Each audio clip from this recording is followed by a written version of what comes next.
Nako, mukhang mahihirapan na raw pong tibagin ni Pangulong Marcos Jr. itong popularidad na patuloy na tumataas sa kampo po ng mga Duterte. At base nga po sa pinakahuling survey ng Pulse Asia na talagang matindi po yung trust rating na yung tiwala ho ng mga Pilipino dito po kay dating Pangulong Duterte at maging kay VP Sara Duterte. So grabe ho mga kababayan, di ba?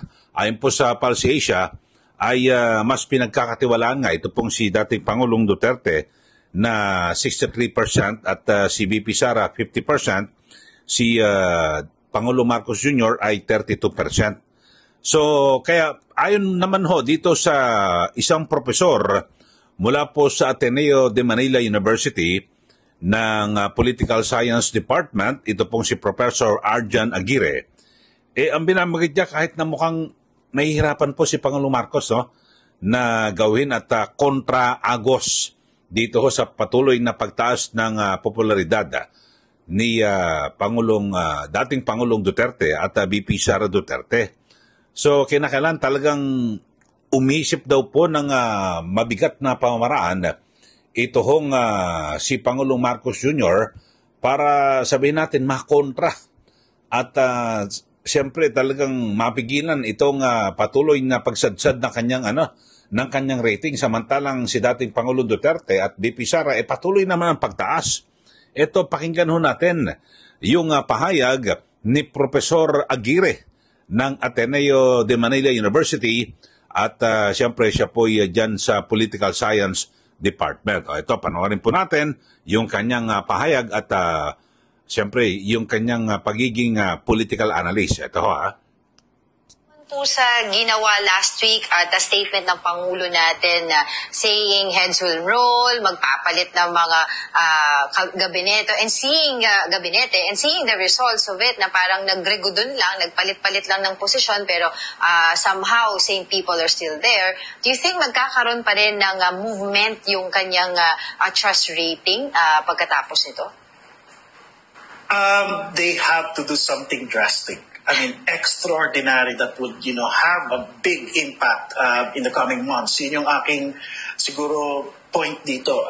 Again, it's so hard It's so hard to, sabihin natin, to weaken the popularity of the Dutertes, especially, at this point na mukhang na talaga nanalo sila ng eleksyon. Tapos, now that we are expecting, the impeachment trial to happen this July, I'm sure, the Marcos government is already thinking of how to recover. And I'm sure... Okay, so yun po ang pahayag ni Professor Arjan Aguirre mula po sa Ateneo de Manila University. So, parang mahihirapan daw, it's very, very hard. At kinakailangan daw gumawa ng hakbang si Pangulong Marcos Jr. na kung saan ay talagang extraordinary. Ano ibig sabihin ng po niyo mga kababayan? Talagang kakaiba yung gagawin at may malaking epekto o impact sa taong bayan. Kayo ba, ano ba naisip niyong paraan para sabihin natin makabangon yung lagapak at sadsad na rating ni Pangulong Marcos Jr.? Kasi ang sinasabi ho ni Professor Aguirre mukhang mahirapan pong tibagin ng Marcos Jr. administration na ito hong napakatindi at mataas na tiwala na ibinibigay ng mga Pilipino kay dating Pangulong Duterte at maging kay VP Sara Duterte. So kayo, ano manaiisip niyong pamamaraan para gawin ho? Kasi ito hong sinasabi ng mga cabinet revamp na yan, mukhang walang epekto, di ba? Sa iba nating vlog ay binabanggit at pinipintasan ito hong diskarte ni Pangulong Marcos Jr. na bakit niretain yung economic team? Problema nga natin, kabuhayan, ekonomiya dito sa ating bansa. Tapos na-retain. Yun ho. So, ito lang ho sinasabi ni Professor, talagang sa ngayon, kasi di ba matapos pong eleksyon, lumilitaw na panalo po ang kampo ng mga Duterte, marami hong silang kandidato na nailusot sa kabila ng mga, di ba, naunang mga pahayag Na kasi sa ganyang election, midterm elections, ay, 'di ba, laging liyamado ho yung nasa administrasyon. Bakit to? Una, makinarya. Siyempre, ang makinarya, lahat po ng mga lokal na opisyal, lokal na pamahalaan, sa ilalim ho yan ng administrasyon, di po ba? DILG. So, lahat po. At yung resources, nako, okay na okay yan, di ba? Nakapwesto Yung resources, yung atik. Yun ho, mga kababayan, importante ho yan. Kaya marami ho na mga kandidato, mga politiko na talagang nagpipilit ho na kapag midterm elections, gustong sumama po sa nakaupong presidente o sa administrasyon. Bakit ho? Kasi kapag sila po inangampanya, bawas gastos ho Sagot po lahat yan ng administrasyon. At, di ba, pero plano, alam mo, tatakbo ka senador, mahirap po kung ikaw lang mag-isa, no? At independent ka kasi magastos po yan. At yung oras na yung kung paano iikutin ng Pilipinas, lamang ho kung may sarili kang aeroplano at helicopter, di po ba? Pero kung independent ka, tapos magko-commercial plane ka, talagang wala, hindi mo malilibot. Yung mga dapat mong puntahan sa probinsya. So, hindi ka makakapagkampanya na maayos. So, yun po. At kayo ho, yung ating mga suki, ano ba nakikita niyong paraan para tibagin o ano bang dapat na gawin ni Pangulong Marcos Jr. para umangat yung kanyang trust rating? Bumalik ho, o kayo, magtiwala ho tayong lahat. No, di po ba? Alam nyo ho, ito panoorin nyo, naku, sa Doha, Qatar. Talagang grabe ho, dinumog ho ng mga Pilipino. Ito pong si BP Sara Duterte, kasama niya ho doon, si Senador Amy Marcos, at bumisita doon. Ito, pahapyawan natin yung mga pangyayari. At siguro kapag napanood ho ito ni Pangulo Marcos Jr., talagang baka mawala na ng pag-asa. Ano ba gagawin natin? Grabe. Patuloy na tumataas yung trust rating na mag-amang Duterte na ito. Ito, panoorin ho natin. At siguro baka pag nakita ho ito ng Pangulo, baka lalo matuliro. Ito.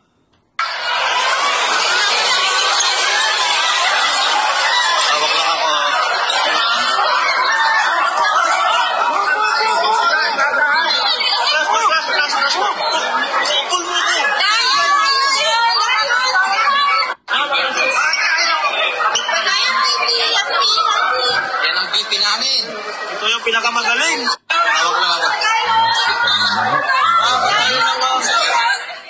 Grabe ho, talagang Doha, Qatar ho yan, dinudumog. Parang eksena sa Davao ho, mga kababayan, di po ba? Grabe ho, talagang, ang dami. Pinagkukumpulan ho.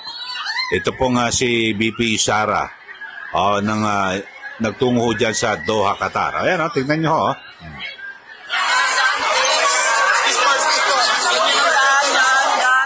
halos hindi makalakad sa dami ho ng tao. Ayan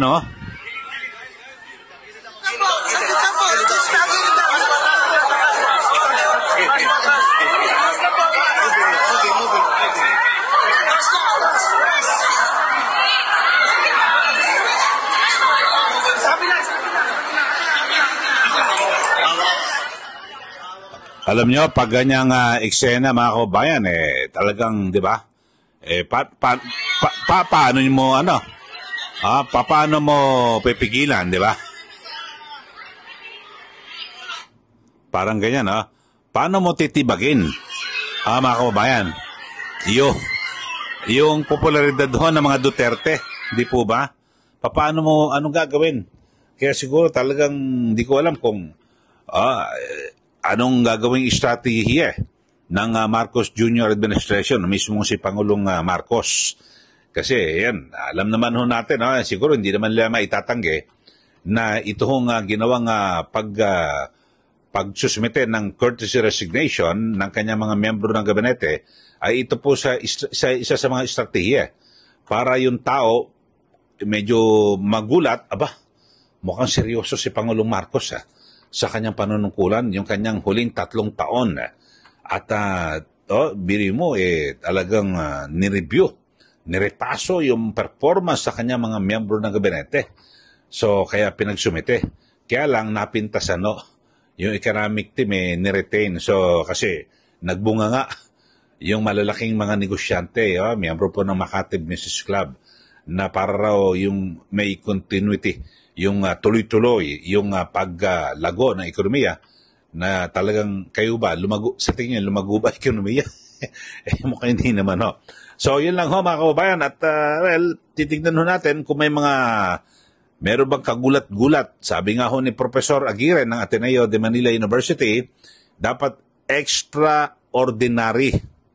Ano ba ibig sabihin nun? Talagang kakaiba. Yung pag nagsalita ho ang Pangulo na ito mangyayari, magugulatan lahat. Nako, nagawa yan ni Pangulo Marcos Jr. Ganun ho.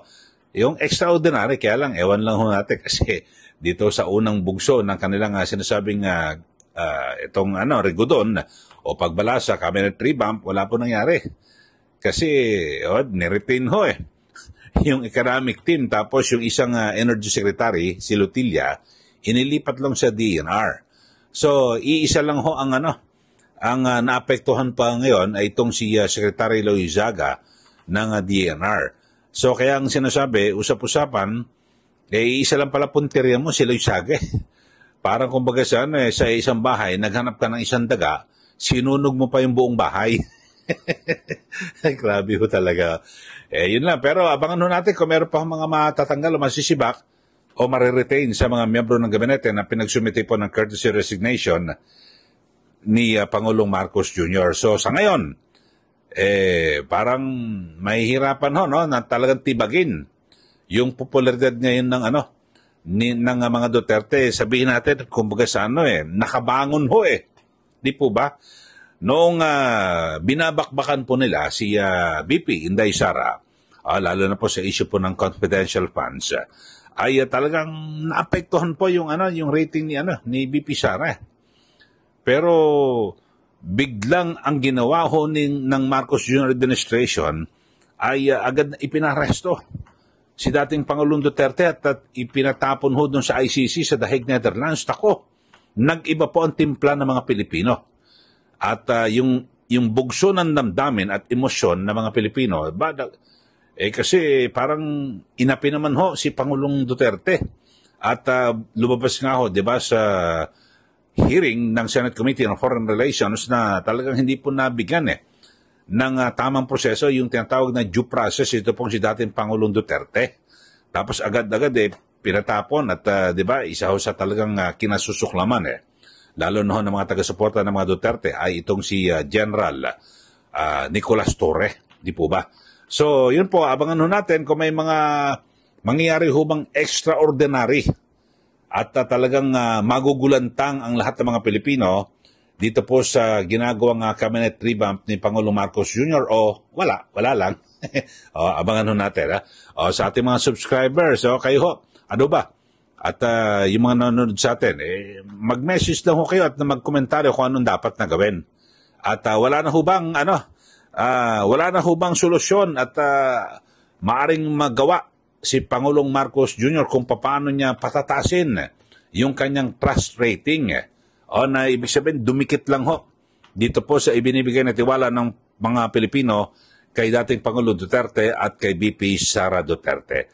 Sa mga nanonood po sa atin na hindi pa ho kayo nakakapag-subscribe, subscribe na po para kayo po ay lagi updated dito po sa ating mga komentaryo na ating ginagawa. At siyempre, kapag kayo na rin po ay subscriber, ay pakishare at ilike po yung ating YouTube channel.